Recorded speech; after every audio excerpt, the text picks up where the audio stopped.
There's a particular kind of emptiness that comes from losing someone without knowing why.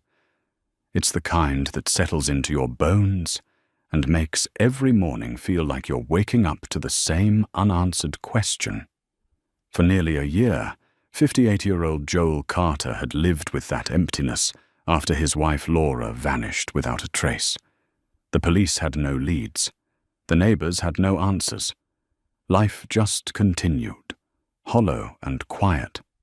Then, one Tuesday afternoon, his German shepherd Max started barking at the living room window. Frantic, desperate barking. He scratched at the glass, whined, and wouldn't calm down no matter what Joel tried. Finally, Joel followed the dog's gaze outside and walked to the back of their property. That's when he saw it. Something half buried in the dirt. Laura's silver bracelet. Before we jump back in, tell us where you're tuning in from. And if this story touches you, make sure you're subscribed because tomorrow I've saved something extra special for you. Joel Carter had always been a man of routines. Wake at 6:30, coffee by 7, start work by 8. For 28 years, those routines had included Laura, her humming in the kitchen, the scent of her lavender shampoo lingering in the bathroom, the way she'd kiss his cheek before heading out for her morning errands. Now, nearly a year after she'd vanished, the routines remained, but they felt like going through the motions of a life that no longer existed. He stood in the backyard, Laura's silver bracelet clutched in his palm, dirt still clinging to its delicate links. Max sat beside him, quieter now but watchful, as if understanding the weight of what he'd uncovered. The bracelet was real, solid. Laura had worn it every single day of their marriage, a gift from her grandmother, she'd always said. She never took it off. Not to shower, not to sleep, not ever. So how did it end up buried in their backyard? Joel's hands trembled as he turned the bracelet over, examining it in the fading afternoon light. The clasp was broken, as if it had been torn from her wrist. There were scratches on the silver, deep enough to catch his fingernail. His mind raced through possibilities, each one darker than the last. Millbrook Heights had always been the kind of place where people knew their neighbors, where kids rode bikes until the streetlights came on, where the biggest controversy was whose Christmas decorations went up too early. Joel and Laura had moved here 30 years ago, newlyweds with dreams of raising a family in a safe, quiet town. They'd bought the house on Maple Street, a modest 2-story with a wraparound porch and a backyard, big enough for a garden and a dog. Preston had been born 2 years later. Their son, their joy, their reason for everything. Joel could still remember teaching him to ride a bike in this very yard, Laura laughing as Preston wobbled and fell and got right back up again. Those had been good years, simple years. Now Preston was 21, finishing his senior year at State University 3 hours away. He'd been a freshman when Laura disappeared, and the timing couldn't have been worse. Joel had insisted he stay in school, keep his routines, not let this derail his future. But he knew it had affected Preston deeply. His grades had slipped. He called home less. When he did visit, there was a distance in his eyes that hadn't been there before. Joel walked slowly back toward the house, Max trailing at his heels. The sun was setting, casting long shadows across the lawn. Everything looked the same as it had this morning, yet everything had changed. He'd spent 11 months accepting what the police had told him, that Laura had left of her own accord, that she'd walked away from their marriage, from their life, from him. But this bracelet told a different story. Inside, the house felt too big, too empty.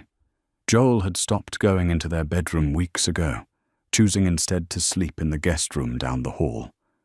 Laura's things were exactly where she'd left them, her reading glasses on the nightstand, her robe hanging on the bathroom door, her slippers tucked under the bed. He couldn't bring himself to move them. Doing so felt like admitting she was never coming back. He set the bracelet on the kitchen counter and pulled out his phone. Detective Iris Pemberton's card was still tucked in the drawer where he'd placed it 6 months ago when the active investigation had been closed. The police had done what they could, she'd explained gently. They'd searched, interviewed, followed every lead. There was no evidence of foul play. No suspicious activity on Laura's bank accounts. No signs of struggle. Her car had been found 3 counties away, parked at a rest stop, keys in the ignition. Wiped clean. The prevailing theory was that Laura had planned her departure, that she'd needed a fresh start, a new life. Maybe there was someone else. Maybe the marriage hadn't been as solid as Joel believed. These suggestions had cut deeper than any knife, but Joel had no evidence to argue against them. Until now. He dialed Pemberton's number. It rang 4 times before going to voicemail. "Detective Pemberton, this is Joel Carter. I know it's been a while, but I found something. Laura's bracelet. It was buried in our backyard. She never took it off. Never. I think—" He paused, trying to steady his voice. "I think something happened to her. Something bad. Please call me back." He ended the call and stood staring at the bracelet. Max whined softly and pressed his head against Joel's leg. Joel reached down and scratched behind the dog's ears. "Good boy," he whispered. "You knew, didn't you? You always knew something was wrong." Max had been Laura's dog originally. She'd brought him home 5 years ago, a gangly puppy with enormous paws and soulful eyes. Joel had protested.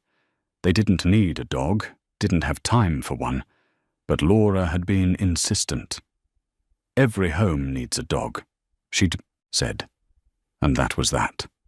Max had grown into a loyal, gentle giant who followed Laura everywhere.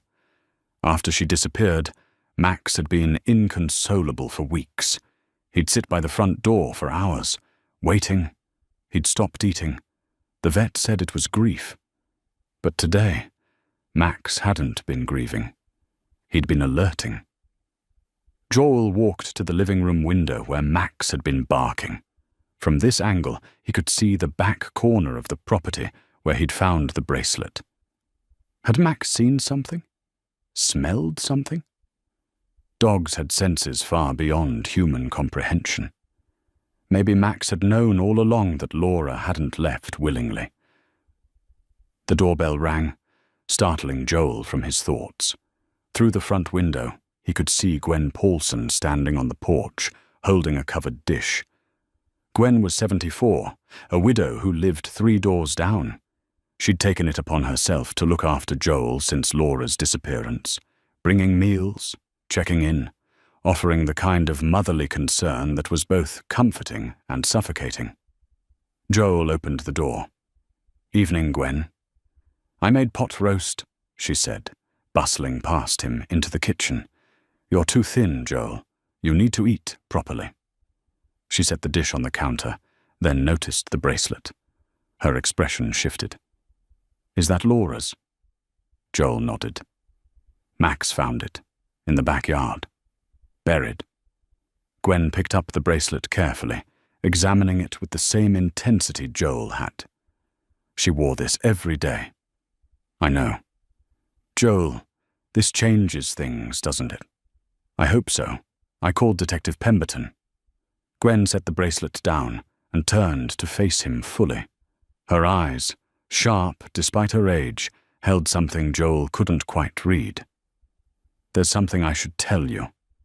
I probably should have mentioned it months ago, but I didn't want to worry you without being certain." Joel's pulse quickened. "What is it?"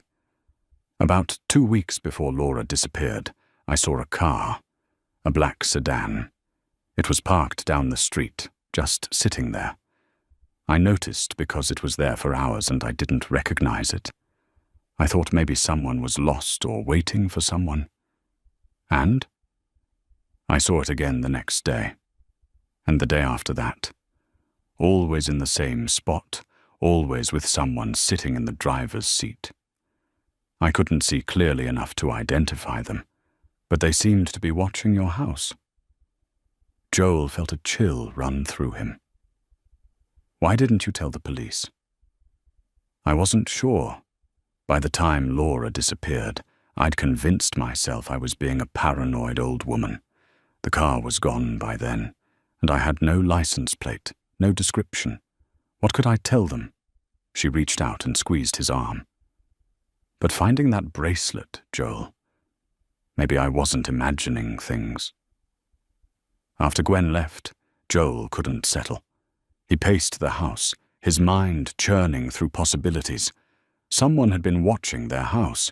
Laura's bracelet had been buried in their yard. The broken clasp suggested it had been torn from her wrist. None of this pointed to a woman who'd willingly walked away from her life. He found himself standing in the doorway of their bedroom. Moonlight streamed through the window, illuminating the space in silver shadows. He stepped inside for the first time in weeks and sat on Laura's side of the bed. Her pillow still held the faint scent of her shampoo. "Where are you?" he whispered into the darkness. "What happened to you?" On impulse, he opened her nightstand drawer. Inside were the usual items: hand lotion, a sleep mask, bookmarks, reading glasses. But tucked in the back, he found something he'd never noticed before: a small, leather-bound book. He pulled it out and opened it. It was a journal.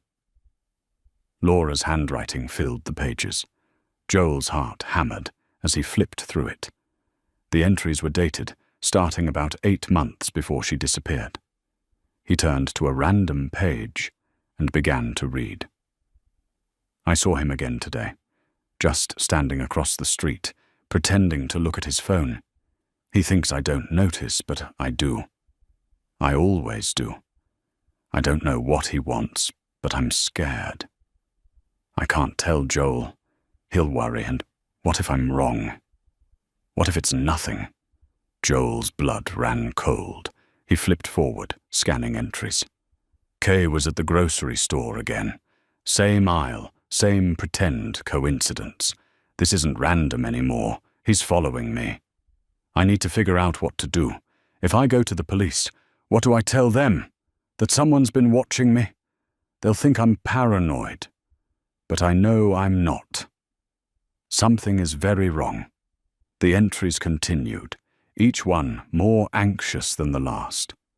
Laura had been afraid, terrified, and she'd hidden it from him, trying to protect him from her fear.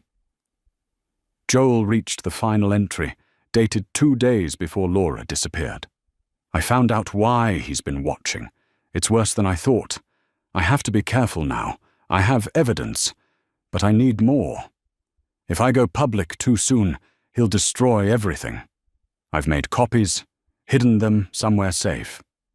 If anything happens to me, Joel will find them. He has to. I'm sorry I couldn't tell you, my love. I'm sorry for all the secrets.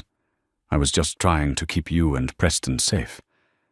But I don't think I can keep us safe anymore. Kay knows that I know, and I don't know what he'll do about it. That was the last entry. Joel sat motionless, the journal trembling in his hands. Laura hadn't left. She'd been taken, and someone named Kay was responsible. Joel didn't sleep that night. He sat at the kitchen table, Laura's journal open before him, reading and rereading every entry. Each page revealed a wife he hadn't fully known, a woman carrying fear she'd hidden behind smiles and normalcy, protecting him from a threat he'd never seen coming. The entry that haunted him most was from 6 months before she disappeared. I've been so careful, changed my routines, never mentioned it to anyone, but today I realized What if careful isn't enough? What if Kay already knows everything I've found? The evidence I've gathered could destroy him, but it could also destroy us. I keep thinking about Preston, about Joel, about the life we've built. Is exposing the truth worth losing everything? What truth? What had Laura discovered that made someone want to silence her? Joel flipped to the back of the journal, hoping for answers. The last few pages contained names, dates, and numbers, fragments that meant nothing to him in isolation. One name appeared repeatedly: Harold Finch. Joel recognized it. Finch Financial Services, where Laura had worked part-time as a bookkeeper for the past 3 years. It was supposed to be easy work, something to keep her busy after Preston left for college. She'd handle the books 2 days a week. Nothing stressful. But according to these entries, Laura had stumbled onto something at Finch Financial, something that had put her in danger. His phone buzzed at 6:15 in the morning. Detective Pemberton. "Mr. Carter, I got your message. You found Laura's bracelet." Joel explained everything. Max's barking, finding the bracelet buried in the yard, the broken clasp, Gwen's observation about the black sedan. Then he told her about the journal. There was a long pause on the other end. "I'm coming over. Don't touch anything else. And Joel? If Laura was investigating something dangerous, you need to be careful too." Pemberton arrived within the hour, a compact woman in her mid-40s with sharp eyes and an efficient manner. She'd been kind, but realistic during the original investigation, never offering false hope, but always treating Laura's case with respect. Joel had appreciated that, even when the case went cold. She sat at his kitchen table, latex gloves on, carefully turning the pages of Laura's journal. Her expression grew more serious with each entry. "This changes everything," she said finally. "Your wife wasn't running away. She was building a case against someone." "Harold Finch," Joel said. "She mentions him repeatedly. He owns the financial services company where she worked." Pemberton nodded slowly. "I know Finch. His firm manages retirement accounts and investments for a lot of people in this area. Well respected, on the boards of several charities." She looked up at Joel. "Which makes him either innocent or very good at hiding." "The journal mentions Kay multiple times. Someone who was following her, watching her. Any idea who Kay might be?" Joel shook his head. "None. But Gwen saw someone in a black sedan watching our house before Laura disappeared." Pemberton made notes, her pen moving quickly across her pad. "I'm going to reopen this case officially. And I need to be honest with you, Joel. If Laura uncovered financial crimes and someone wanted to silence her, we're looking at a very different investigation than we conducted before." "What does that mean?" "It means the people we're dealing with are sophisticated, dangerous. It means Laura's car being found wiped clean wasn't about a woman starting fresh. It was about someone covering their tracks." She closed the journal carefully. "I need to take this as evidence. I'll get you a receipt." "Wait." Joel stood up. "There's more. Laura mentioned hiding evidence somewhere safe. She made copies of whatever she found. If I can locate them." "Absolutely not." Pemberton's voice was firm. "Joel, I understand you want answers, but this isn't something you can investigate yourself. These people, if they took Laura, they're not going to hesitate if they think you're getting close to whatever she discovered. So I'm supposed to just sit here and do nothing. You're supposed to let me do my job." Her tone softened. "I know this is hard, but you finding that bracelet, finding this journal, you've already done more than most people could. Now let law enforcement take it from here." After Pemberton left, Joel felt the walls closing in. She was right, of course. He wasn't an investigator. He was an accountant who worked from home and whose most exciting daily decision was whether to have coffee or tea. He had no training, no resources, no idea how to find his wife. But he couldn't do nothing. He opened his laptop and searched for Harold Finch. The man's face appeared in dozens of photos, charity galas, business conferences, ribbon-cutting ceremonies. Finch was in his early 60s, silver-haired and distinguished-looking, always photographed with a warm smile. He looked like someone's kindly uncle, not a criminal. Joel dug deeper, searching for any hint of scandal or controversy. Nothing. Finch Financial Services had an impeccable reputation, 5-star reviews, testimonials from satisfied clients, articles in local business magazines praising Finch's integrity and community involvement. But Laura had found something worth killing for. Joel's phone rang. Preston's name flashed on the screen. "Dad, is everything okay? You sounded weird when we talked yesterday." Joel had called Preston after finding the bracelet, but hadn't mentioned the journal. Now, sitting alone in the house, where Laura's absence pressed against him from every corner, he made a decision. Preston deserved to know the truth. "Son, I need to tell you something. Your mother didn't leave us. I don't think she left willingly at all." He explained everything: the bracelet, the journal, Laura's fear, the evidence she'd been gathering. Preston was silent for a long time. "I'm coming home," Preston finally said, his voice tight with emotion. "I'm leaving right now. You have exams. I don't care about exams, Dad. Someone took Mum. Someone hurt her. And you're there alone dealing with this. I'm coming home." Joel wanted to argue, to insist Preston stay in school, maintain normalcy. But the truth was, he didn't want to be alone. And maybe Preston needed this too, needed to feel like he was doing something, fighting for his mother instead of passively accepting her absence. "Drive carefully," Joel said. "And Preston? We're going to find out what happened to her. I promise you that." After the call ended, Joel returned to Laura's journal. He read it again, this time taking notes, trying to piece together a timeline. Laura had first noticed she was being followed 8 months before she disappeared. She'd discovered something at Finch Financial 7 months before.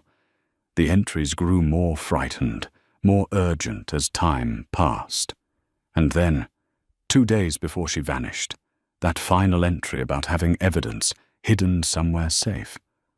Where would Laura hide something she wanted Joel to find?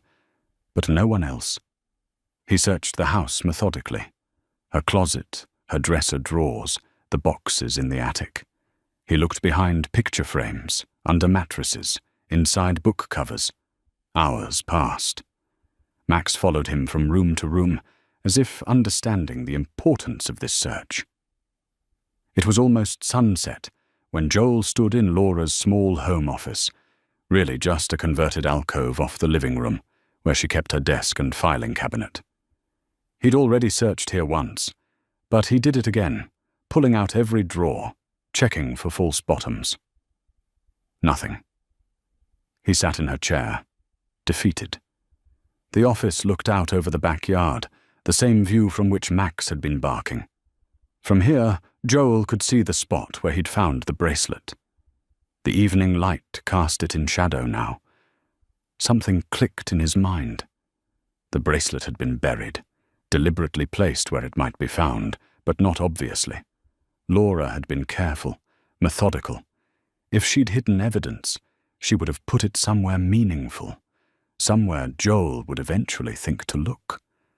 His eyes fell on the small bookshelf beside Laura's desk. It held her favorite novels, books she'd collected over the years. He scanned the titles: classics, mysteries, a few poetry collections. And there, on the third shelf, a book that didn't quite fit, a leather-bound photo album. Joel pulled it out.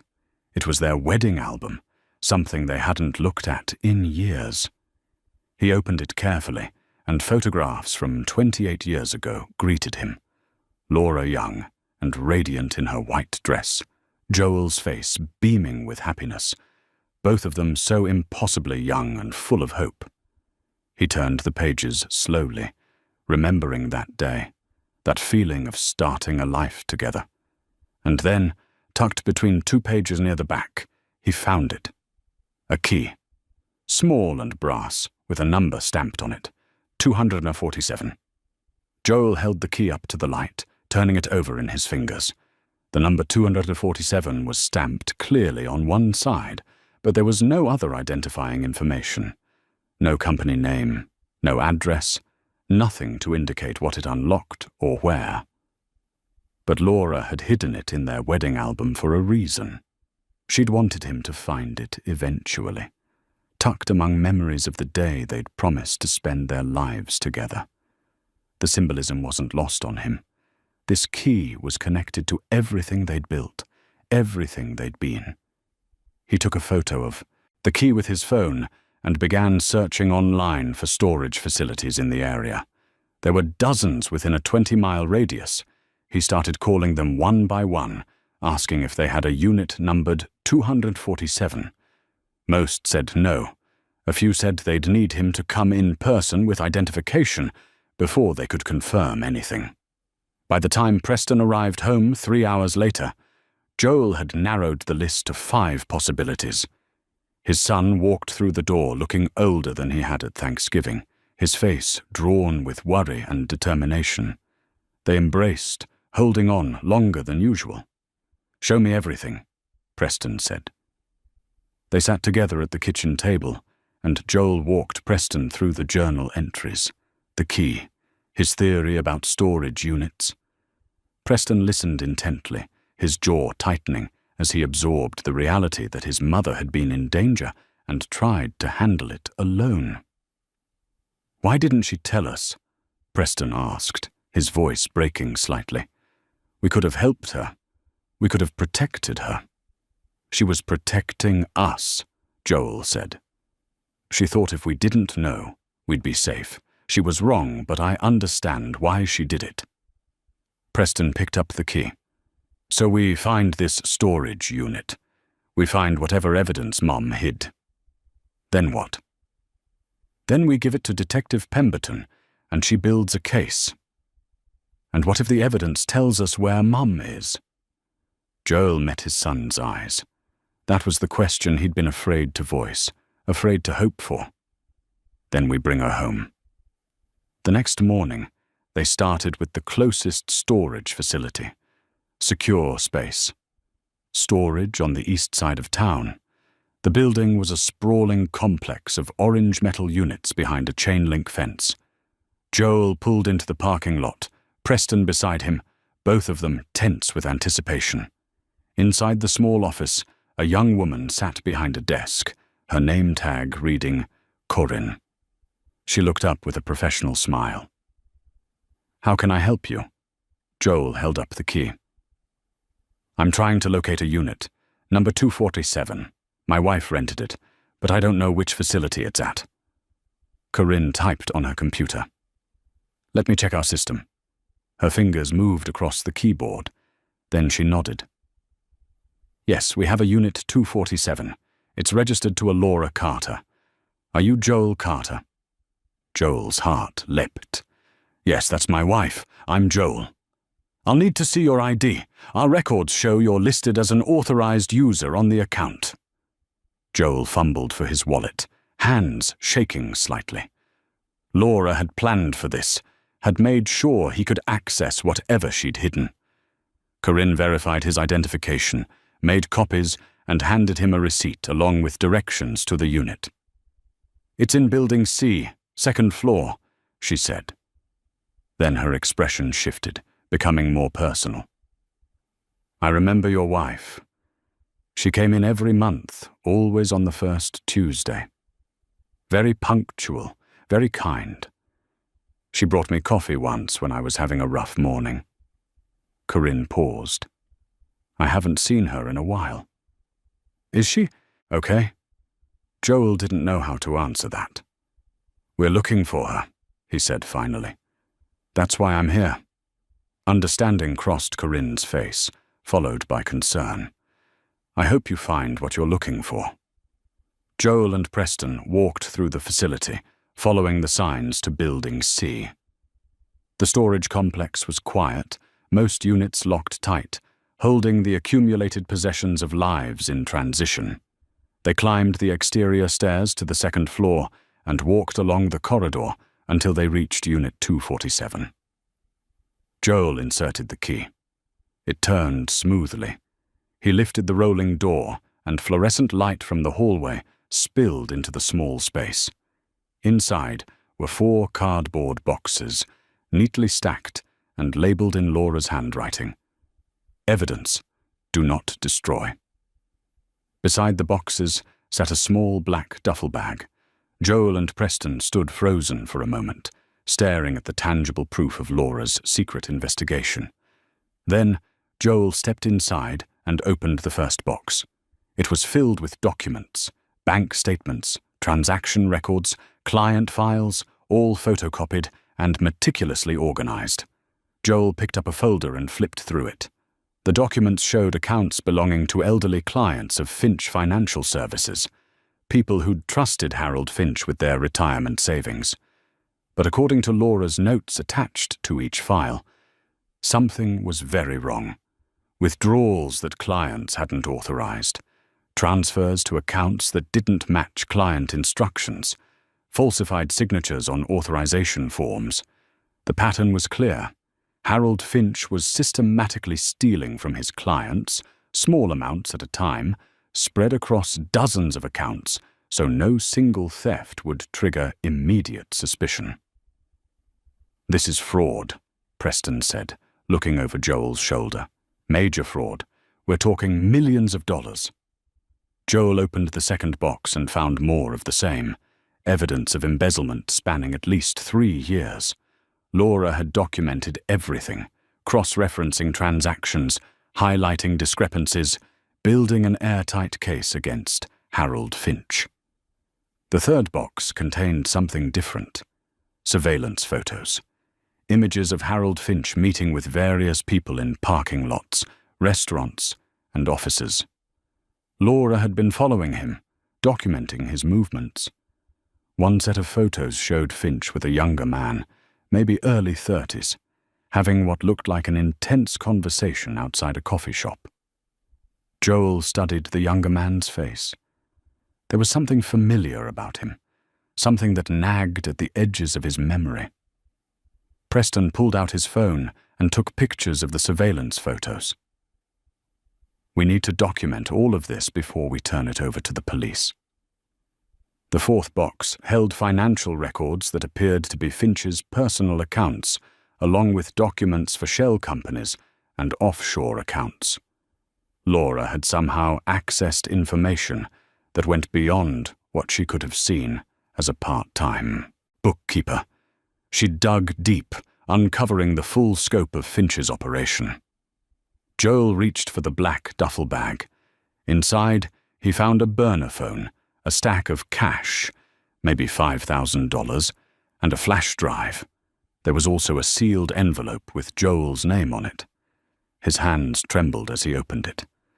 Inside was a letter, written in Laura's familiar handwriting.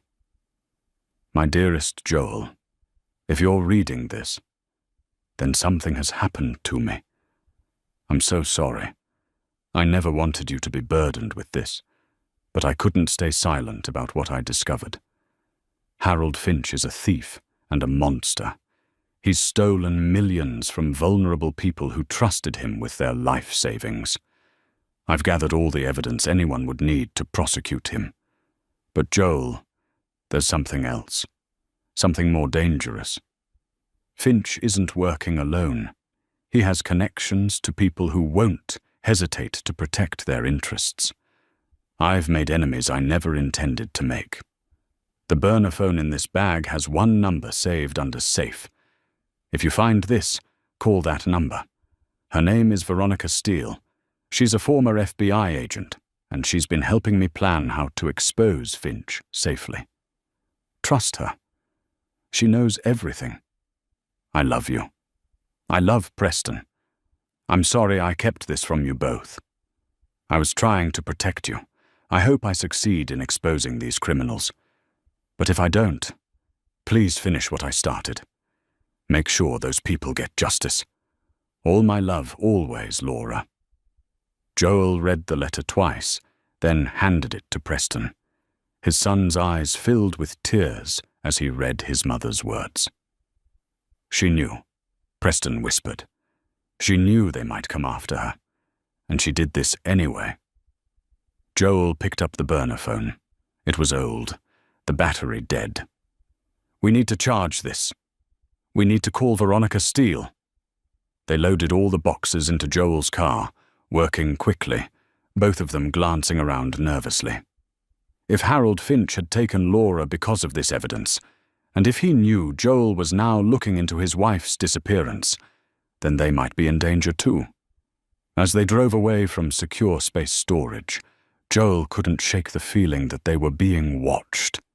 He checked his rearview mirror repeatedly, looking for a black sedan, for any sign they were being followed. Dad, Preston said quietly, what do we do if Mum's letter is right? What if these people are dangerous enough that they killed her? Joel's grip tightened on the steering wheel. Then we make sure they pay for it, every single one of them. Back at the house, Joel and Preston worked methodically, spreading Laura's evidence across the dining room table. The sheer volume was overwhelming. Years of financial records, hundreds of pages of documentation, surveillance photos, annotated notes in Laura's precise handwriting. She'd been building a case that could destroy Harold Finch completely. While the burner phone charged on the counter, Joel photographed every document, every photo, creating a digital backup. If anything happened to the original evidence, they'd still have copies. Preston organized the files chronologically, his business major training showing as he identified patterns in the fraudulent transactions.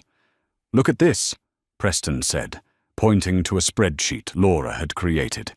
Finch targeted elderly clients specifically, people over 70, people who might not check their statements carefully, or who might not notice small withdrawals. Joel studied the list of names. He recognized several: neighbors, people from church, the elderly couple who lived 2 streets over. Harold Finch hadn't just stolen from strangers. He'd stolen from his own community, from people who'd trusted him with their life savings. The burner phone finally powered on with a weak chime. Joel picked it up, navigating the simple menu. There was only one contact saved.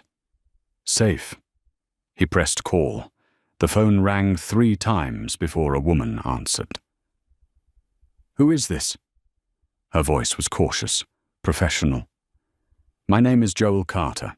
I'm looking for Veronica Steele. A pause. How did you get this number? My wife, Laura Carter. She left me this phone. She said, if something happened to her, I should call you. Another pause, longer this time. Is Laura? She's been missing for 11 months.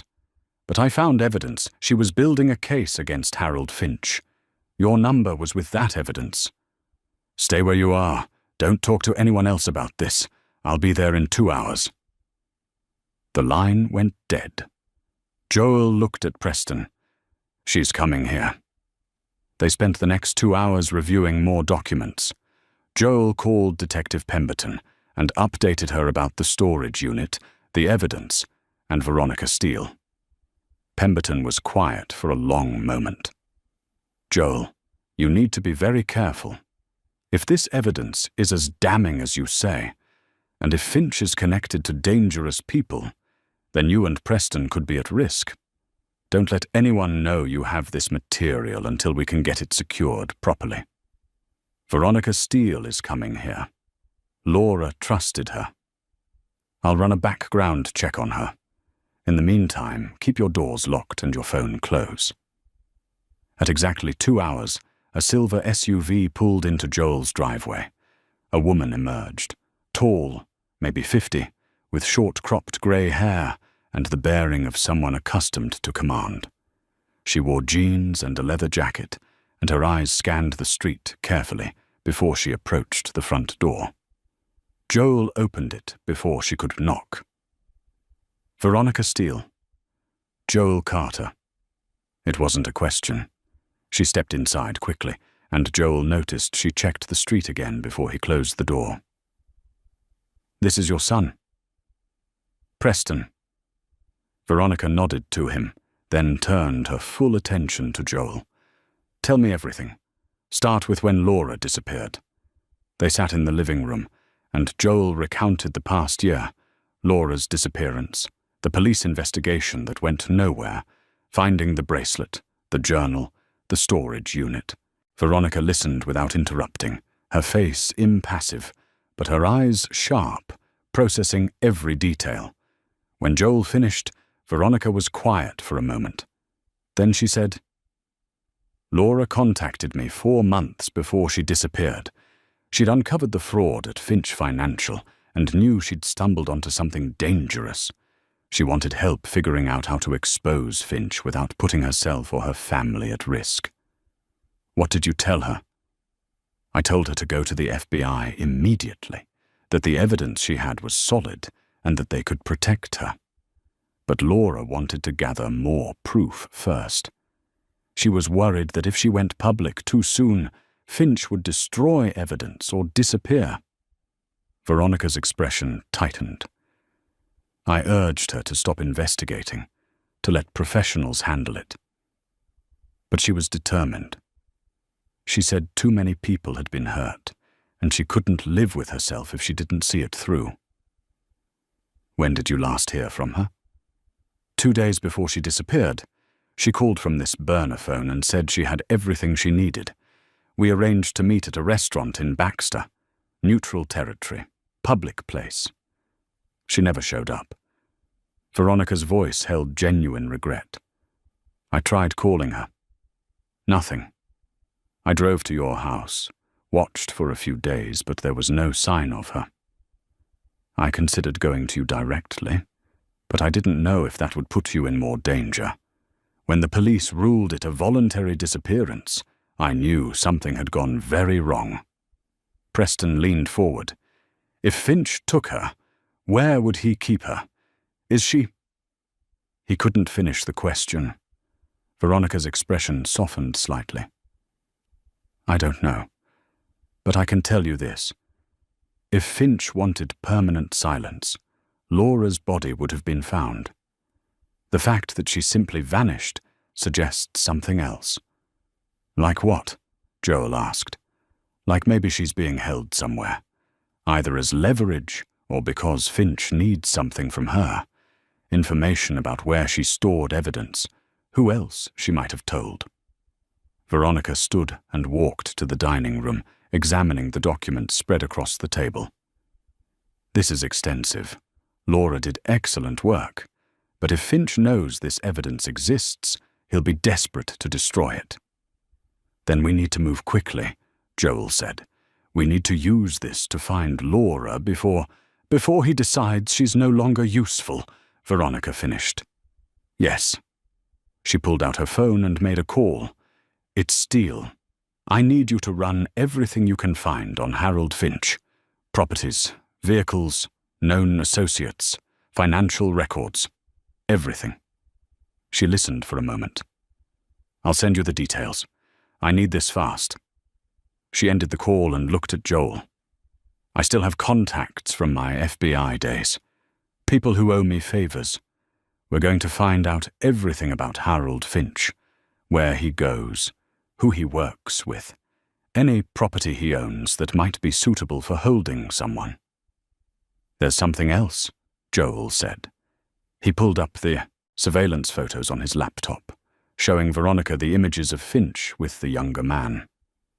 Laura was tracking Finch. This man appears in several photos. Do you recognize him? Veronica studied the image carefully. Then her expression changed. "That's Kyle Brennan. He's Finch's nephew. Works as what Finch calls a business consultant. But from what I learned when Laura first contacted me, Kyle handles the dirty work. If Finch needed someone to follow Laura, to intimidate her, Kyle would be the one to do it." Joel felt his blood run cold. Kyle Brennan. The name clicked into place. "He lives in this neighborhood, 3 houses down." Veronica's head snapped up.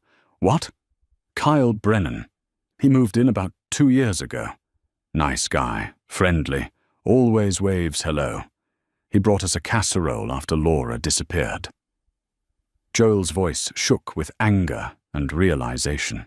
"He's been here the whole time, watching us, making sure we didn't know anything." Preston stood abruptly. "That son of a—" "Sit down," Veronica said sharply. "Both of you, listen to me. If Kyle Brennan has been watching you, then approaching him directly would be suicide. These people have already made Laura disappear. They won't hesitate to do the same to you." "So what do we do?" Joel demanded. "We're smart about this. We gather information, we build our case, and we find out where they're keeping Laura, if she's still alive. Then we bring in law enforcement with everything we need to take them down." Veronica's eyes were hard. "But Joel, you need to understand something. The people we're dealing with have already committed serious crimes. They're cornered, which makes them dangerous. If they suspect you know the truth, they'll act." Joel thought about Kyle Brennan, living 3 houses away, watching, waiting, reporting back to Harold Finch. How many times had Kyle seen Joel leave for work, seen Preston come home for holidays, observed their grief and their routines? "He knows I found the bracelet," Joel said quietly. "Gwen Paulson saw me in the backyard. She probably mentioned it to neighbors. Kyle would have heard." "Then we're on a clock," Veronica said. "Once Finch knows you're investigating, he'll either move Laura or—" She didn't finish the sentence. She didn't have to. Max suddenly growled from his position by the window. Joel turned to see a familiar figure walking past on the sidewalk. Kyle Brennan, hands in his pockets, moving at a casual pace. But his head turned toward Joel's house, his eyes scanning the windows. The 3 of them stepped back from view, hearts pounding. "He's checking on you," Veronica whispered, "seeing if anything's changed." They watched as Kyle continued down the street and disappeared around the corner. Joel's hands clenched into fists. That man knew where Laura was. That man had probably been there when she was taken, had probably helped make her disappear, and he'd been living 3 houses away the entire time, playing the role of concerned neighbor, while Joel's world fell apart. Veronica stayed at the house, setting up what she called a command center in Joel's home office. She had laptops, phones, and equipment Joel didn't recognize, all designed to gather information without alerting their targets.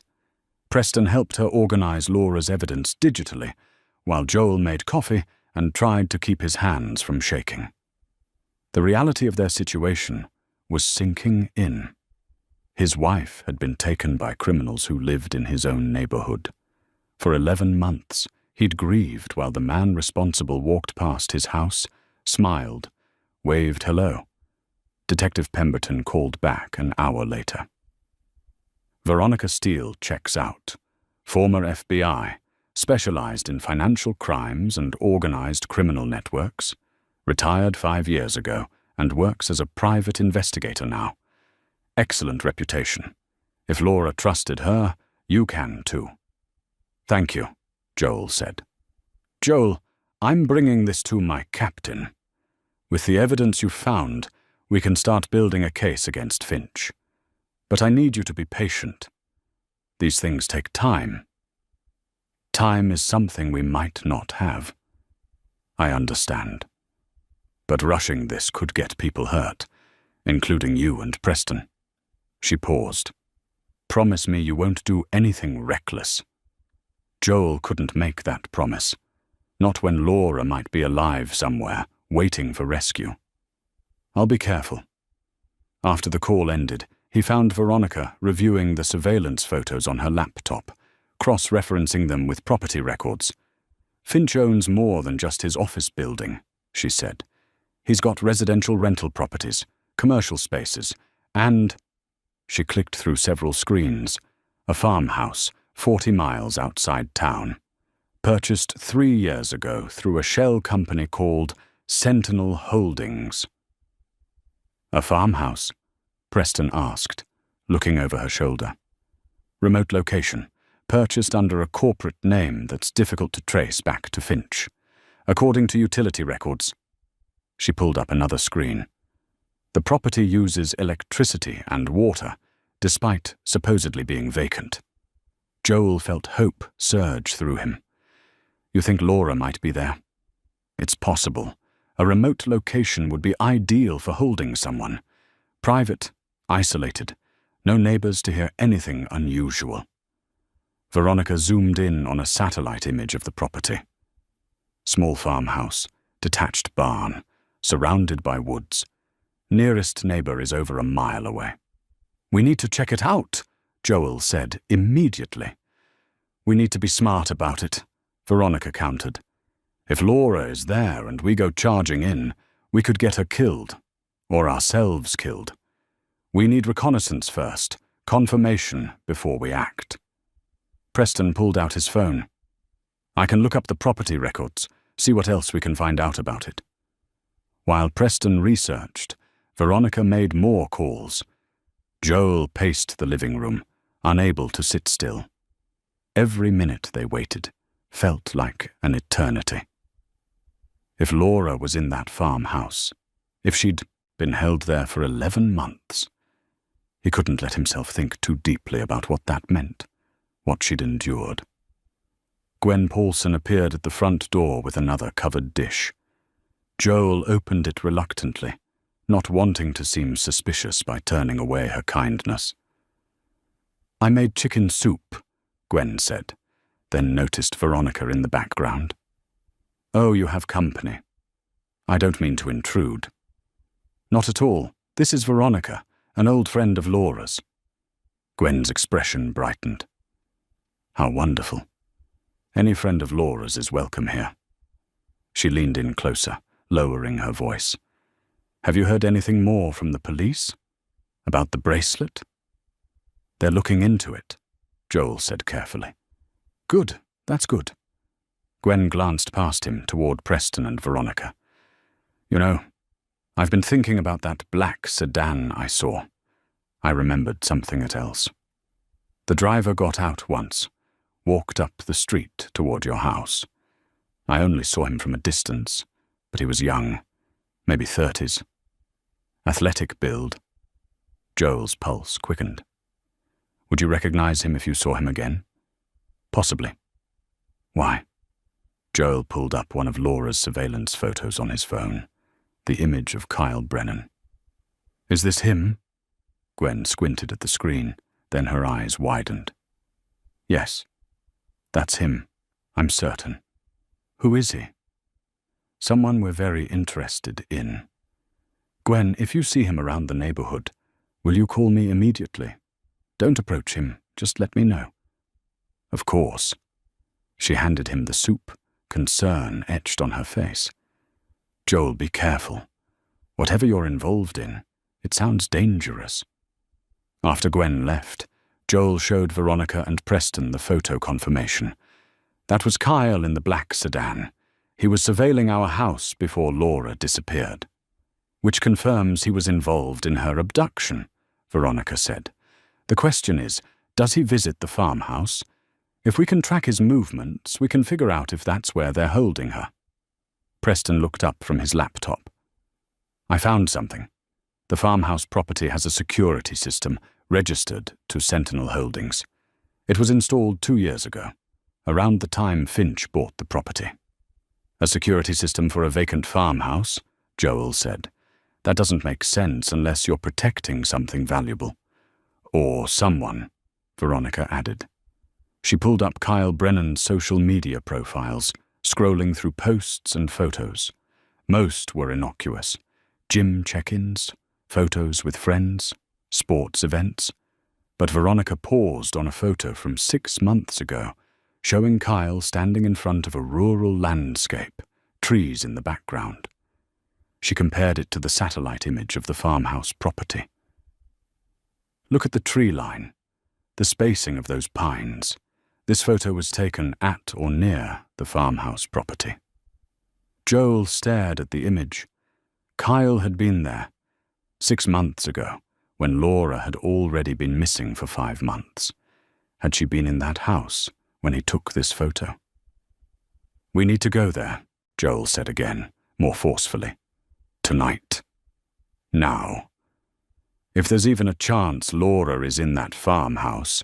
"I agree," Veronica said, surprising him. "But we do this right. We surveil first, confirm someone is being held there, then we call in law enforcement. We don't go in alone, and we don't take unnecessary risks." "I'm coming too," Preston said firmly. "Preston," Joel started. "She's my mother. I'm coming." Veronica looked between them. "Fine, but you both follow my lead. I've done this kind of operation before. You haven't. One wrong move and we could get Laura killed, or ourselves. Understood?" They both nodded. "We leave at dusk," Veronica said. "That gives us a few hours to prepare. Joel, do you have binoculars? Dark clothing? A first aid kit?" "I have binoculars. The rest we can get." "Good. Preston, I need you to map out the roads around the farmhouse. We need to know every entrance and exit, plan our approach and our escape route." As Preston worked on the maps and Veronica checked her equipment, Joel went upstairs to change. He caught his reflection in the bedroom mirror and barely recognized himself. 11 months ago, he'd been a man with a simple, predictable life. Now he was preparing for a nighttime surveillance mission that could end in violence. But if it meant finding Laura, if it meant bringing her home, he'd do whatever was necessary. In the closet, he found one of Laura's sweaters still hanging where she'd left it. He touched the soft fabric, remembering her wearing it on cool autumn evenings, remembered the way she'd curl up beside him on the couch while they watched television. "I'm coming for you," he whispered. "Hold on just a little longer." Max appeared in the doorway, tail wagging slowly. The dog had sensed something was happening, that the humans in his pack were preparing for something important. Joel knelt and scratched behind Max's ears. "You saved her once," Joel told the dog, "by finding that bracelet, by refusing to let me ignore the truth. Now we're going to finish what you started." Downstairs, Veronica called out, "Joel, we need to go over the plan." Joel took a deep breath, touched Laura's sweater one more time, and headed downstairs. The next few hours would determine everything, whether they'd finally get answers, whether Laura would come home, whether this nightmare would end, or whether it would get much, much worse. They left as the sun began its descent, painting the sky in shades of amber and purple. Veronica drove, her SUV equipped with tinted windows and what she called essential surveillance gear. Joel sat in the passenger seat, Preston in the back, all of them dressed in dark clothing. The tension in the vehicle was palpable.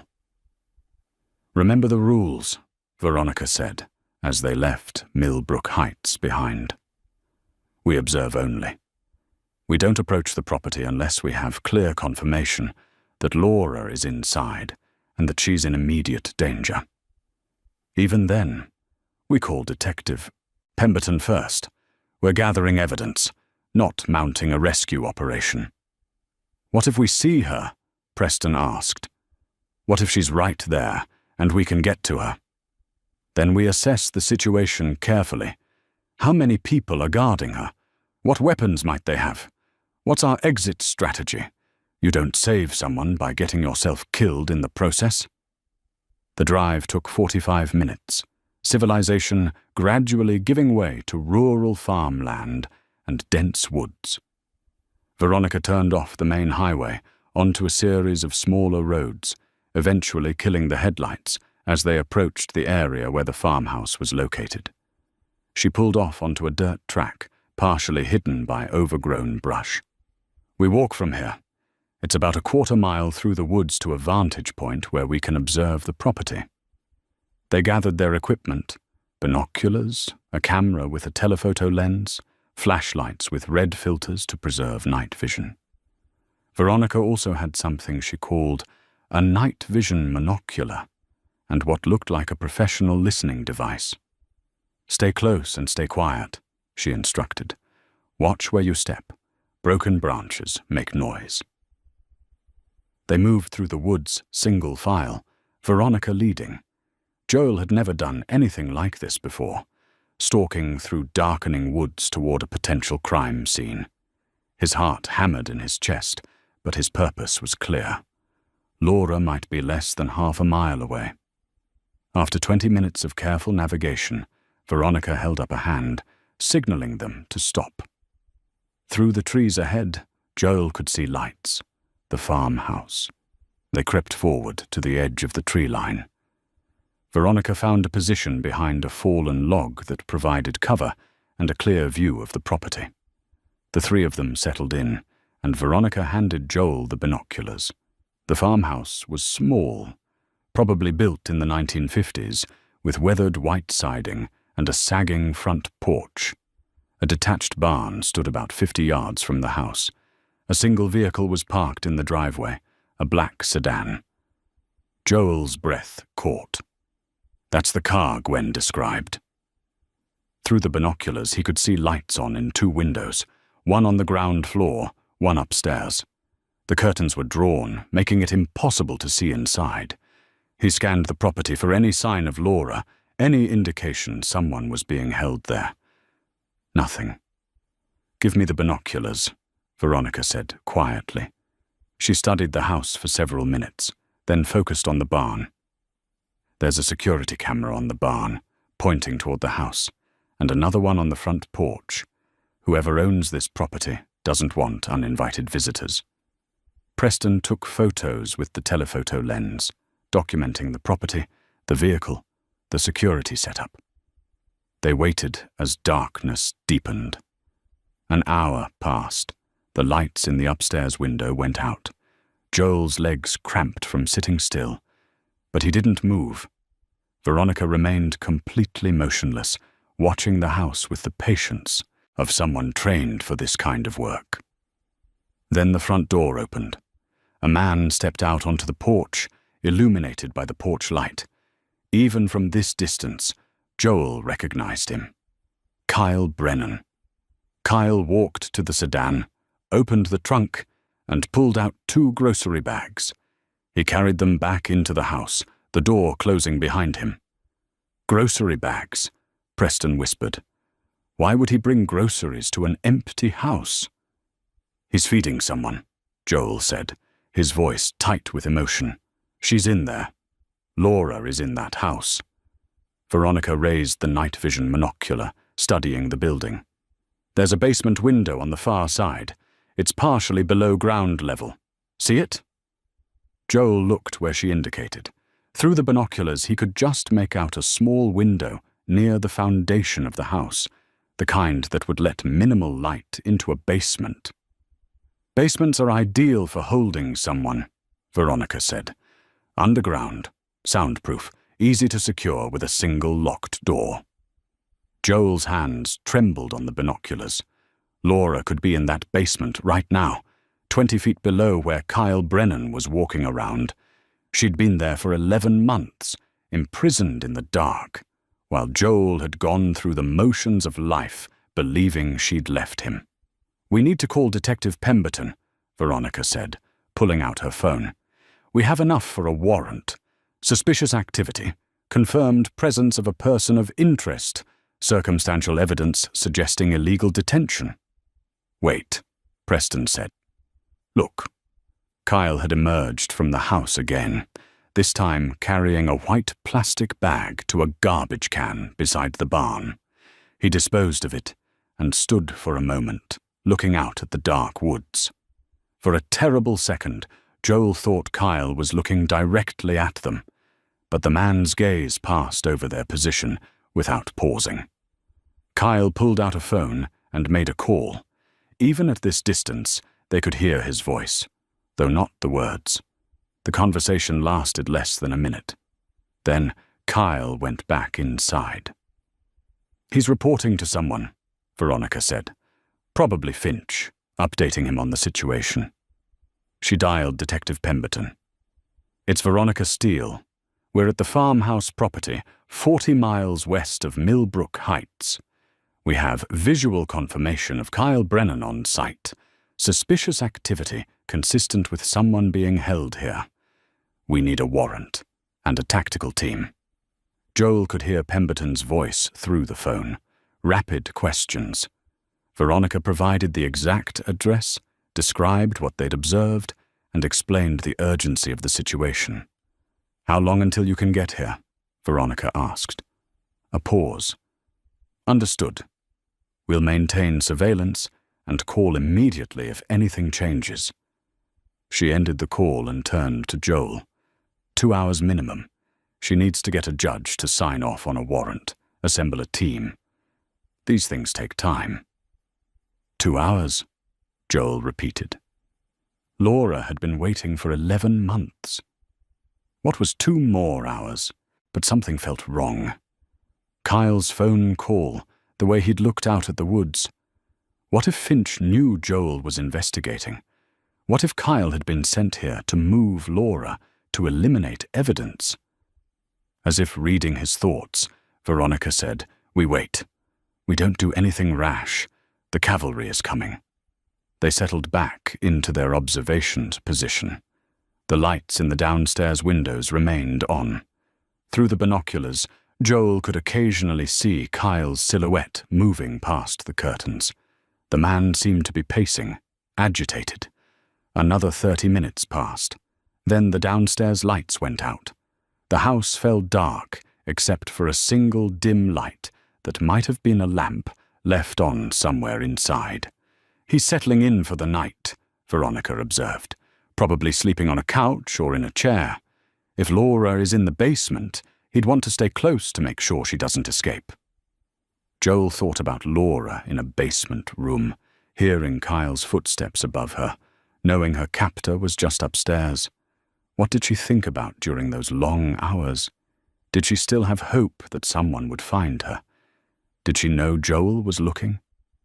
Preston checked his watch. Another hour and a half until the police arrive. "This is the hardest part," Veronica said quietly. "The waiting. But patience saves lives. We've done this right, gathered evidence, confirmed the location, called in professionals. Now we let them do their job." But Joel couldn't shake the feeling that something was about to go very wrong. The farmhouse sat in darkness, holding its secrets. Inside, his wife waited, unaware that rescue was finally coming. And somewhere else, Harold Finch was likely planning his next move, calculating how to protect himself from the evidence Laura had gathered.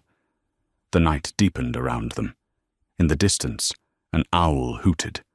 The wind rustled through the trees, and in that dark farmhouse, the truth waited to be revealed. Joel gripped the binoculars tighter, his eyes never leaving the building. Just a little longer, he thought. Just hold on a little longer, Laura. The waiting was agony. Joel checked his watch every few minutes, watched the seconds crawl past. Beside him, Preston shifted position, trying to relieve cramped muscles. Only Veronica remained perfectly still, her eyes fixed on the farmhouse, alert for any change. An hour into their vigil, Joel's phone buzzed. He quickly silenced it, but not before seeing Detective Pemberton's name on the screen. He carefully moved back from their observation point before answering. "We have a problem," Pemberton said without preamble. "Harold Finch is gone. His office is closed, his house is empty, and his vehicle isn't at either location. We sent a patrol car by to check, and neighbors say they haven't seen him since this morning. Joel's stomach dropped. He's running. Or he's tying up loose ends. Joel, if Finch thinks you found Laura's evidence, he might... She didn't finish, but Joel understood. Finch might decide Laura was a liability he could no longer afford to keep alive. "How long until you get here?" Joel demanded. 45 minutes. We're coming as fast as we can. Do not approach that house. Do you understand me? If Finch is on his way there, the situation could turn violent. Joel ended the call and returned to Veronica and Preston. He relayed Pemberton's message, watching both their faces tighten with concern. "We need to get Laura out of there," Preston said. "Now, before Finch arrives." "We don't know for certain she's in there," Veronica cautioned, but her voice lacked conviction. "And if we go in blind, we could make things worse." "Or we could save her life," Joel countered. They fell silent, the weight of the decision pressing down on them. Wait for the police and risk Finch arriving first, or act now and potentially put everyone in danger? The decision was made for them when another vehicle's headlights appeared on the access road, approaching the farmhouse. They all ducked lower, watching as a silver luxury sedan pulled into the driveway and stopped behind Kyle's black car. Through the binoculars, Joel watched Harold Finch emerge from the vehicle. Even in the dim light, Finch's body language radiated tension. He strode quickly to the front door and entered without knocking. "That's Finch," Joel whispered. "That's him." Inside the house, lights blazed on. Through the windows they could see two silhouettes, Finch and Kyle, their postures suggesting a heated conversation. Finch gestured emphatically, and Kyle appeared to be responding defensively. "They're arguing," Veronica observed, using the night vision monocular. "This isn't a routine visit. Something's wrong." Joel's phone vibrated again, a text from Pemberton. "Finch withdrew $500K in cash this afternoon. He's running. ETA 30 minutes. Do not engage." "He's here to clean up," Joel said, showing them the text. "He's going to kill Laura and disappear." Preston was already moving. "We can't wait." "Preston, stop!" Veronica reached for him, but Preston was already heading toward the farmhouse, staying low, using the darkness for cover. "Damn it!" Veronica hissed. She looked at Joel. "Stay here. Call Pemberton and tell her shots may be fired. I'm going to get your son before he gets himself killed." She moved after Preston, with practiced silence. Joel grabbed his phone, but something stopped him from making the call. Both his son and Veronica were heading toward danger. And somewhere in that house, Laura was waiting, unaware that her husband was finally here. He couldn't stay in the woods while his family walked into harm's way. Joel followed, moving as quietly as he could, using the shadows and his knowledge of the property layout from their surveillance. Preston had reached the side of the barn, Veronica close behind him. Joel caught up to them, and Veronica shot him a look that promised a lecture later. If they survived this, from their new position, they could hear raised voices from inside the house. Finch was shouting, though the words were muffled by the walls. "We need to know if Laura is in the basement," Veronica whispered. "Preston, circle around to that basement window. See if you can see anything. Don't break it, don't make noise. Just look." Preston nodded and moved along the side of the house, staying below the windows. Joel and Veronica watched him navigate the darkness until he reached the small basement window. Preston crouched beside it, cupping his hands against the glass to peer inside. Then he turned back toward them, and even in the dim light, Joel could see his son's expression. Preston nodded vigorously. He'd seen something. Someone. Laura was in there. Joel's vision tunneled. 11 months of grief, of questions, of hollow existence. It all crystallized into this single moment. His wife was alive. She was 20 feet away, and the men who'd taken her were upstairs planning to kill her. The front door of the farmhouse burst open. Kyle stormed out, Finch following close behind, still shouting. "I don't care what you think. She knows too much. And her husband is already digging. We end this tonight, and then we disappear. Do you understand?" "And the husband?" Kyle asked, his voice carrying across the yard. "If he's already found the storage unit." "Then we deal with him too," Finch snapped. "After we handle her, get the gasoline from the barn. We burn this place with her in it, and then we're gone." Joel's blood turned to ice. They were going to burn the farmhouse down with Laura inside. Kyle started walking toward the barn, toward where Joel, Veronica, and Preston were hidden. They pressed back against the wall, barely breathing. Kyle was 10 feet away, then 5. Veronica moved with sudden, decisive action. As Kyle reached the barn door, she stepped out behind him and struck the back of his head with something metal, a tactical flashlight. Kyle crumpled without a sound. Finch, who'd been walking back toward the house, spun around. "Kyle!" In the darkness, he couldn't see clearly.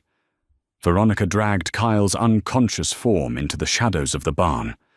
Joel's heart hammered so loudly he was certain Finch could hear it. "Kyle!" Finch called again, his voice sharp with alarm. He pulled out a phone, and the screen's glow illuminated his face as he dialed. Preston appeared from around the house behind Finch, moving quickly. Before Finch could react, Preston tackled him. The phone went flying, and both men hit the ground hard. "Dad!" Preston shouted. "Get Mum out! I've got him!" Finch was older, but fought with desperate strength, grappling with Preston. Joel hesitated for only a moment. His son needed help, but his wife needed rescue. Veronica was already running toward the struggling pair. Joel made his choice. He ran for the house. The front door stood open. Joel burst through into a small, shabby living room. A couch, a television, empty food containers scattered across a coffee table. To his left, a narrow doorway. To his right, a kitchen. Straight ahead, a hallway. He found the basement door in the hallway, heavy with a new lock and deadbolt. The key wasn't in sight. Joel rattled the handle, panic rising. "Laura!" he shouted. "Laura, are you down there?" From below, faint but unmistakable, he heard a voice. "Joel," his wife's voice. After 11 months of silence, after 11 months of grief, Laura's voice calling his name. "I'm here!" Joel shouted back. "I'm getting you out." The door was solid, the lock professional. Joel ran back to the kitchen, searching for something to break it with. He found a heavy cast-iron skillet and returned to the door, swinging it at the lock mechanism with all his strength. Outside, he could hear shouting, sounds of struggle. Inside, he heard Laura calling his name, her voice stronger now, filled with desperate hope. The lock mechanism bent under repeated blows but didn't break. Joel's shoulders screamed with effort, sweat pouring down his face. He swung again and again, fury and fear driving each impact. Finally, with a metallic shriek, the lock gave way. Joel wrenched the door open and saw stairs descending into darkness. He found a light switch and flipped it. At the bottom of the stairs, behind a makeshift door with a sliding bolt, was Laura. Joel's hands shook as he slid the bolt open and pulled the door wide. The basement room was small, maybe 8 by 10 feet, with bare concrete walls and a single cot pushed against one side, a bucket in the corner, a few books stacked on the floor. And there, rising unsteadily from the cot, was Laura. She was thinner than he remembered, her hair longer and unkempt, her face pale from months without sunlight.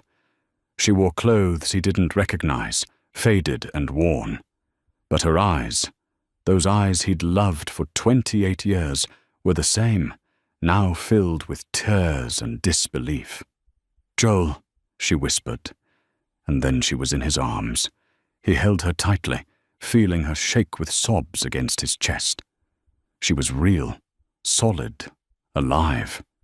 11 months of wondering, of grief, of hollow existence.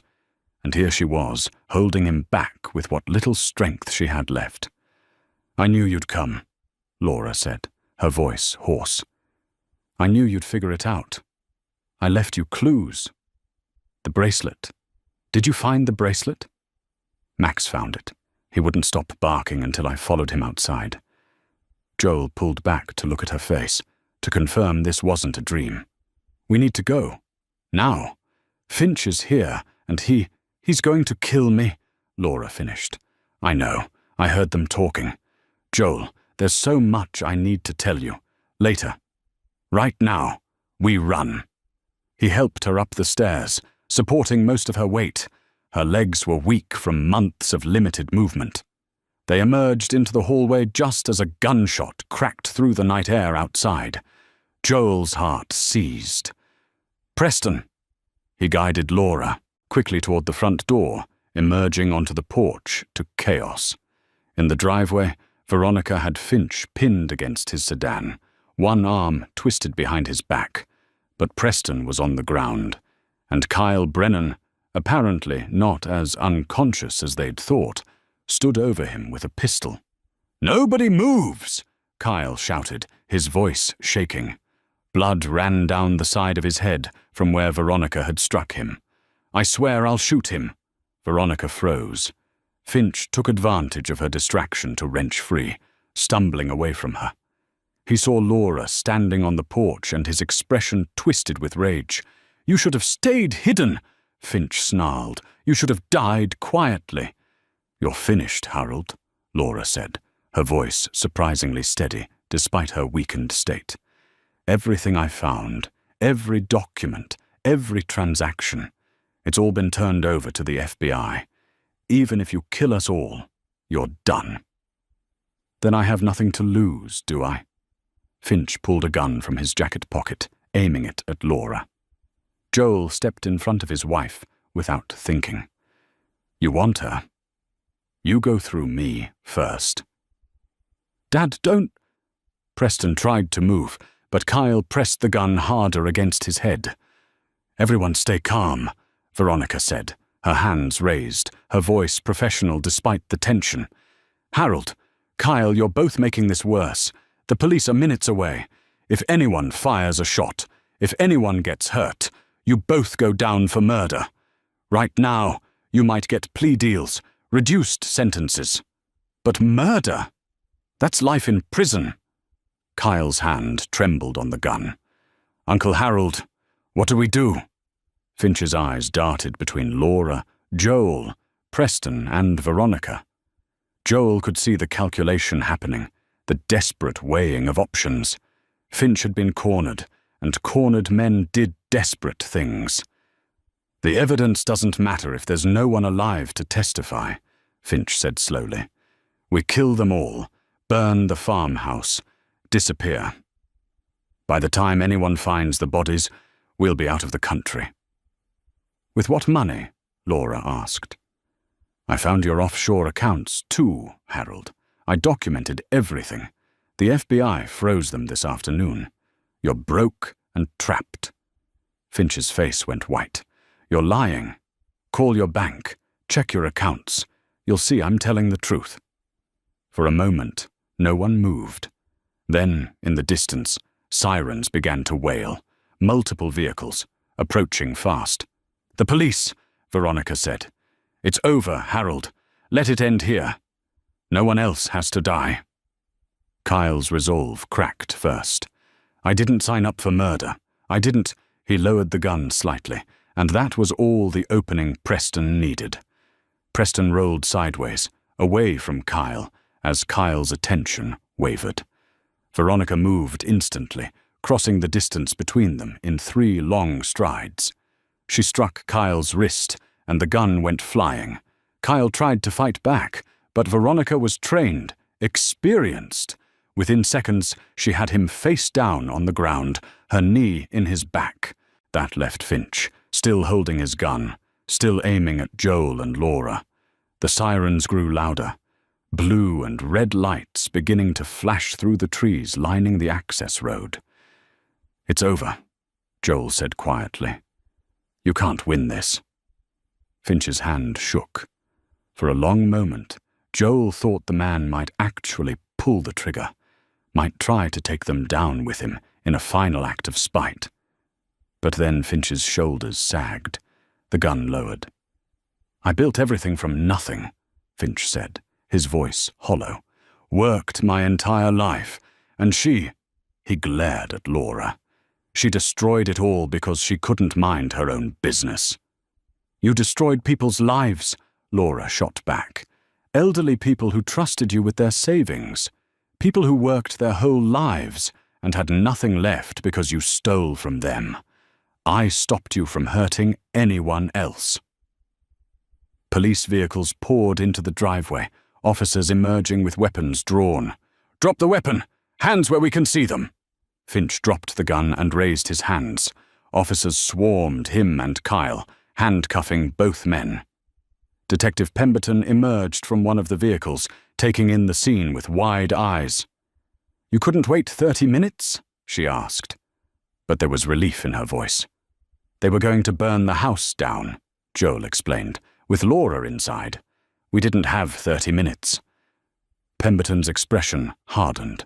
She walked over to where officers held Finch in custody. "Harold Finch, you're under arrest for kidnapping, attempted murder, fraud, embezzlement, and about 15 other charges I'm going to enjoy listing. Kyle Brennan, same charges, plus assault with a deadly weapon." Paramedics arrived, rushing to check on Laura and Preston. Laura insisted she was fine, just weak, just needed food and water and sunlight. But they loaded her into an ambulance anyway, and Joel climbed in beside her, refusing to let her out of his sight. Preston rode with them, holding his mother's hand, tears streaming down his face. "Mum, we all thought. I know, baby," Laura said softly, reaching up to touch Preston's face. "I'm so sorry you went through that. I'm so sorry I put you both through this nightmare." "You didn't put us through anything," Joel said firmly. "Finch did this. You were trying to help people, trying to do the right thing. None of this is your fault." As the ambulance pulled away from the farmhouse, Joel looked back through the rear windows. Police were securing the scene. Evidence technicians were arriving. And in the driveway, Harold Finch sat in the back of a patrol car. His empire of lies finally collapsed. Laura squeezed Joel's hand. "I kept a journal in the basement, scraps of paper hidden in the mattress. Everything that happened, everything they said. It's all documented." "We'll get it," Joel assured her. "Every piece of evidence. We'll make sure they never hurt anyone again." The ambulance reached the main road, and Joel finally allowed himself to breathe. Laura was alive. Preston was safe. After 11 months of darkness, his family was together again. But he knew the road ahead wouldn't be easy. Laura would need time to heal, both physically and emotionally. There would be trials, testimonies, media attention. The revelation of Laura's past identity, her years in witness protection, that would bring its own complications. None of that mattered right now. Right now, his wife was holding his hand, his son was beside them, and they were going home. The hospital kept Laura for 3 days. Malnutrition, dehydration, vitamin deficiencies, muscle atrophy from months of limited movement. The doctors catalogued the physical toll of her captivity with clinical precision. But it was the psychological impact that concerned them most. 11 months alone in a basement room, never knowing if she'd see daylight again, hearing her captors discuss whether to kill her. Trauma like that didn't heal quickly. Joel never left her side. He slept in the chair beside her bed, held her hand through the nightmares that woke her in the dark hours, and promised her over and over that she was safe now. Preston camped out in the waiting room, refusing to go home even when Joel insisted he needed rest. Detective Pemberton visited on the second day, bringing with her an FBI agent named Warren Castellano. They needed Laura's statement, her testimony about the kidnapping, and her months in captivity. Laura was strong through most of it, recounting the day Kyle Brennan had forced her off the road, how they'd drugged her and brought her to the farmhouse, how Finch had visited monthly to remind her that her evidence meant nothing if she was dead. But when she described the isolation, the endless dark hours, the fear that Joel would never find her clues, her voice broke. Joel squeezed her hand, and Pemberton gave them a moment before continuing. "The journal you kept in the basement," Castellano said gently. "We recovered it. 47 pages written on scraps of paper, every detail documented. It's powerful evidence, Mrs. Carter. Combined with the financial documents you gathered, we have enough to ensure Finch and Kyle Brennan spend the rest of their lives in prison." "What about the victims?" Laura asked. "The people Finch stole from? We're working with the courts to recover as much as possible. Finch's assets are being seized, his properties sold. It won't make everyone whole, but it's a start." Castellano leaned forward. "Mrs. Carter, there's something else we need to discuss. Your original identity, Catherine Whitmore, the witness protection arrangement." Laura's face paled. "Does Joel know?" "I told him," Castellano said. "I hope that's all right. Given everything that's happened, he deserved the full truth." Laura looked at Joel, fear and shame in her eyes. "I should have told you. From the beginning. But I wanted so badly to be someone new, someone without that past. I wanted to give you and Preston a normal life." "You gave us a wonderful life," Joel said firmly. "The name doesn't matter. You're Laura. You've always been Laura to me." She started crying then, not the silent tears she'd shed before, but deep, shaking sobs that seemed to release years of held-back fear and guilt. Joel held her until the storm passed, until she could breathe normally again. "There's good news," Castellano added. "The man Harold Finch's brother worked for, the one from the original Philadelphia case. He died in prison 6 years ago. The organization he ran has been dismantled. Your testimony all those years ago helped accomplish that. You don't need witness protection anymore. You can be Laura Carter or Catherine Whitmore, whichever you choose. You're free." Laura absorbed this information slowly. "Free," she repeated, as if testing the word. "I haven't been truly free in 25 years, always looking over my shoulder, always afraid the past would catch up." "It did catch up," Joel said, "but we survived it. Together." On the third day, Laura was discharged. The media had gotten wind of the story.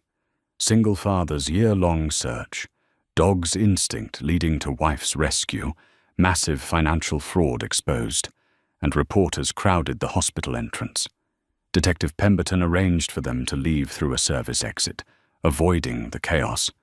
Gwen Paulson was waiting at the house when they arrived, having cleaned the entire place and stocked the refrigerator. Max nearly knocked Laura over in his excitement, whining and licking her face, while she laughed and cried at the same time. "Good boy," Laura whispered, burying her face in his fur. "You saved me, didn't you? You knew I needed help." The first night home was hard. Laura couldn't sleep in their bedroom. Too many memories of the life before, and the room felt too enclosed after months in the basement. Instead, they made a bed for her on the couch in the living room, windows open, fresh air flowing through. Joel slept on the floor beside her, and Max curled up at her feet. She woke 3 times from nightmares, disoriented and panicking. Each time, Joel was there to hold her, to remind her where she was, to promise her she was safe. By morning, they were both exhausted, but together. Detective Pemberton called that afternoon. "Harold Finch is cooperating. He's giving us names, account numbers, the full scope of his operation. Kyle Brennan has accepted a plea deal, 25 years in exchange for his testimony against Finch. But Joel, there's something else you should know. We found evidence that Finch was planning to go after you and Preston next. If you hadn't found Laura when you did—" "But we did find her," Joel interrupted. He didn't want to think about the alternative, about how close they'd all come to disaster. "The trial will probably be next spring. Laura will need to testify. It's going to bring everything into the public eye. Her witness protection history, the kidnapping, all of it." "We'll handle it," Joel said, looking at Laura across the room where she sat with Preston, the two of them looking through old photo albums. "We've survived worse." Over the following days, they settled into a new routine. Laura worked with a therapist specializing in trauma. Preston took the semester off from college to be with his family. Joel reduced his work hours, focusing instead on helping his wife heal. They talked about everything: Laura's past as Kate Whitmore, her years in witness protection, how she'd built a new identity and a new life. She explained how she'd met Joel at a community college class, how she'd fallen in love with him, slowly, carefully, always terrified he'd discover the truth and feel betrayed. "I should have told you before we married," Laura said one evening as they sat on the back porch, the same porch where this journey had begun with Max's frantic barking. "You deserve to know who I really was." "You told me who you really were every day," Joel countered. "Through your actions, your choices, the way you loved our family. The rest is just background. You're too forgiving. I'm exactly as forgiving as I need to be to keep my family together." Laura leaned against him, and they sat in comfortable silence, watching the sun set over their backyard. In the distance, they could see the spot where Max had led Joel to the buried bracelet, where everything had changed. "I put that bracelet there on purpose," Laura said quietly. "The day they took me. Kyle was distracted for just a moment, and I ripped it off my wrist, threw it as far as I could. I hoped someone would find it, would realize I hadn't left willingly. I never imagined it would take 11 months. But it worked. Max found it. And we found you." "I kept thinking about you," Laura continued. "In that basement, in the dark, I'd close my eyes and remember our life, our wedding day, Preston's birth, every Christmas, every vacation, every ordinary Tuesday evening, sitting on this porch. Those memories kept me alive, Joel, kept me fighting." Preston joined them on the porch, carrying 3 mugs of hot chocolate. "Mum's recipe," he said, handing them out. "I found her notes in the kitchen drawer." They sat together, the 3 of them, with Max at their feet. A family reunited, scarred but healing. "I was thinking," Preston said carefully, "maybe I should transfer to State College closer to home, at least for next semester. I don't want to be 3 hours away right now." "You don't have to do that," Laura started. "I want to," Preston insisted. "I missed 11 months with you, Mum. I'm not missing any more time." Laura's eyes filled with tears, but she smiled. "Then we'd love to have you home." 3 weeks after Laura's rescue, life had begun to find a new rhythm. Not the old rhythm, that was gone forever, replaced by something both more fragile and more precious. They were learning to be a family again, navigating the aftermath of trauma while celebrating the miracle of Laura's survival. The story had made national news. Woman rescued. After 11 months in captivity, husband search led by family dog ran the headlines. Interview requests poured in, but they declined them all.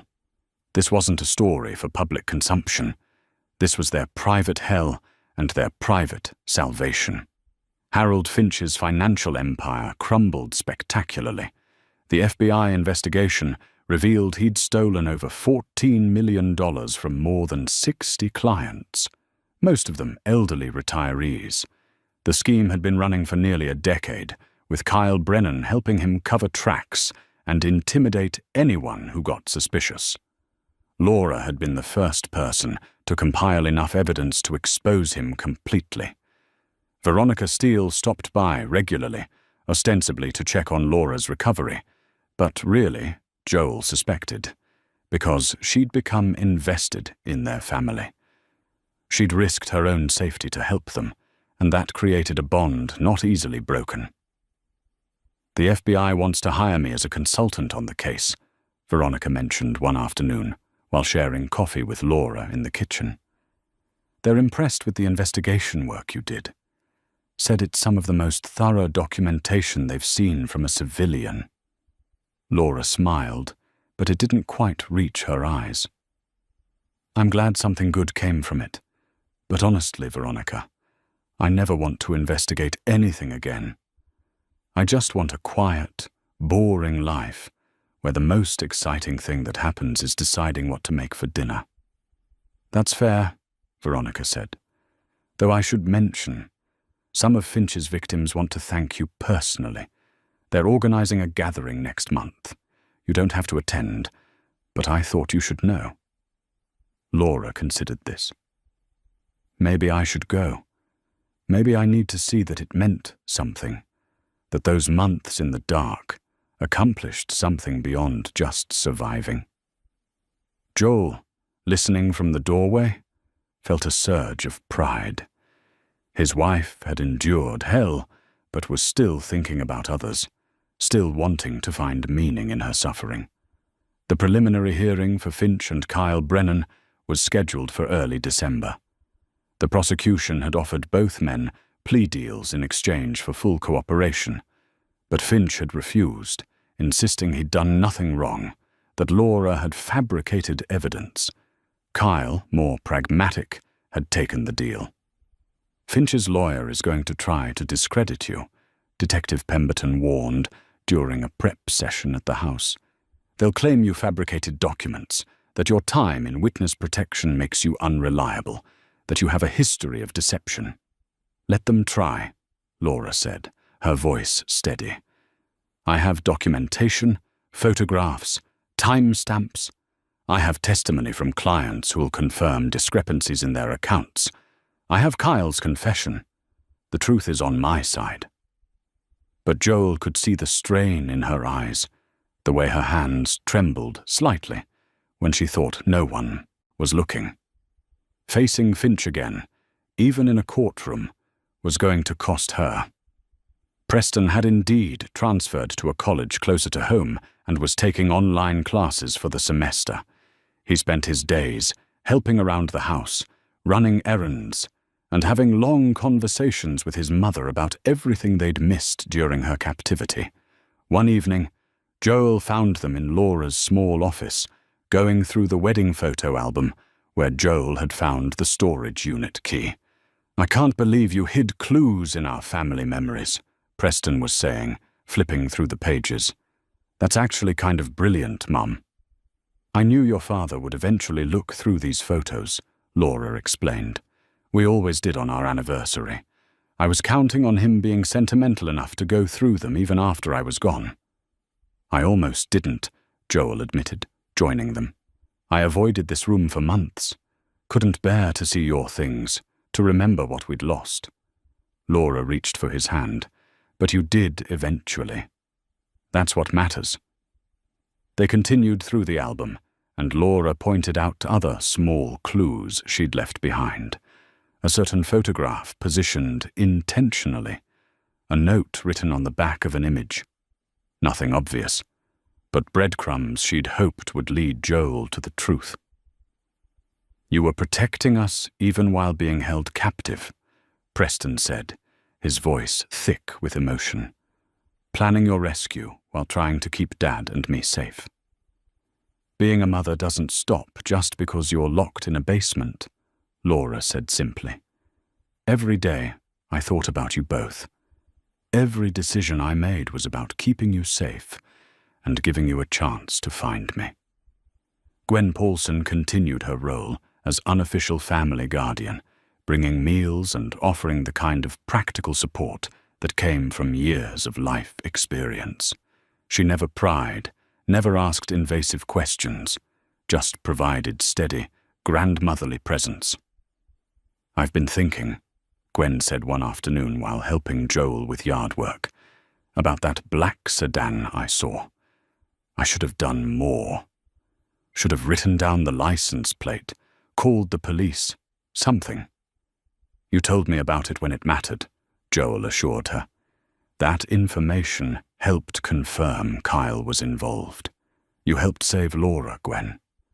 The elderly woman's eyes filled with tears. "I'm just glad she's home. This neighborhood wasn't the same without her."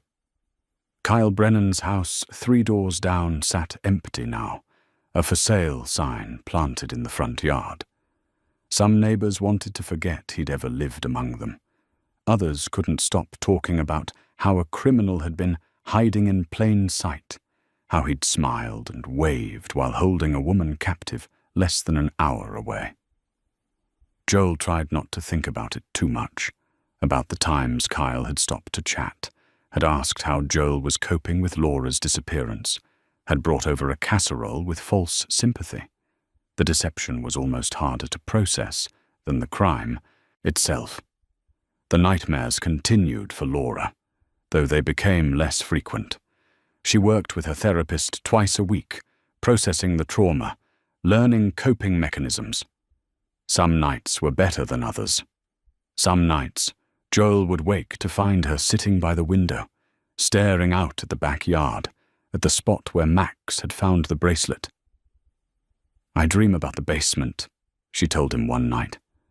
"Not just the bad parts. Sometimes I dream I'm still there. And this, you, Preston, home, this is the fantasy I created to cope. Then I wake up and have to convince myself it's real, that I really did get out." Joel held her close. "You're home. This is real. I'm real.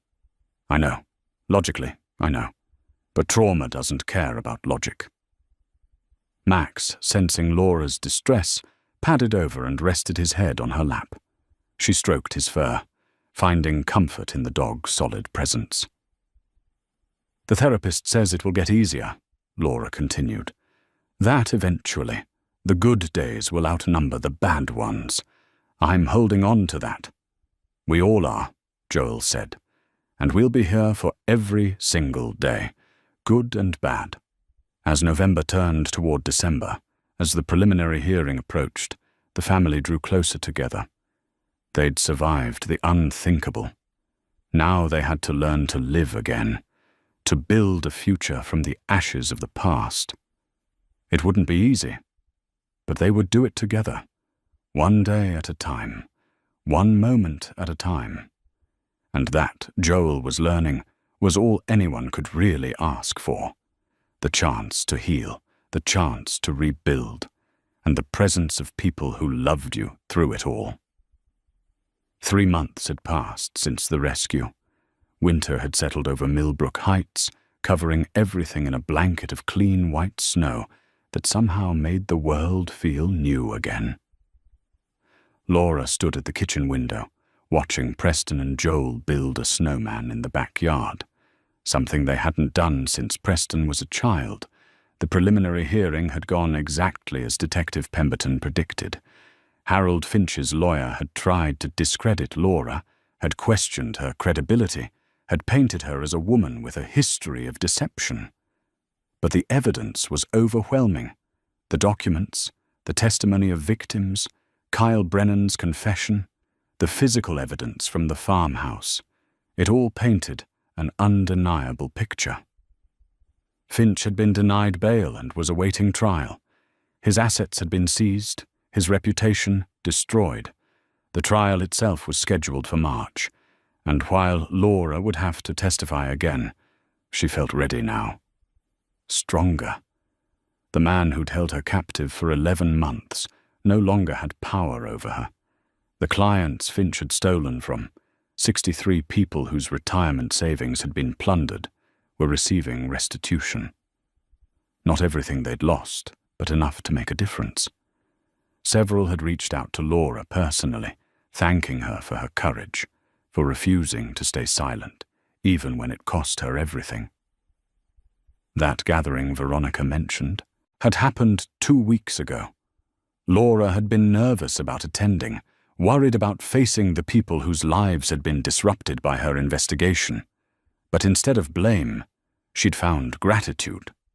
An elderly woman named Dorothy held Laura's hands and cried, thanking her for recovering enough money that she wouldn't lose her home.